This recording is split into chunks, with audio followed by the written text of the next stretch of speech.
Apakah yang kau tangkap dari suara hujan? Dan daun-daun bougainville basah yang teratur mengetuk jendela?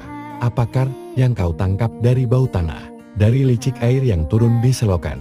Ia membayangkan hubungan gaib antara tanah dan hujan. Membayangkan rahasia daun basah serta ketukan yang berulang. Tak ada kecuali bayang-bayangmu sendiri yang di balik pintu.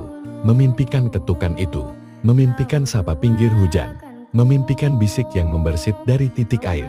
Menggelincir dari daun dekat jendela itu. Atau memimpikan semacam suku kata yang akan mengantarmu tidur. Barangkali sudah terlalu sering ia mendengarnya dan tak lagi mengenalnya.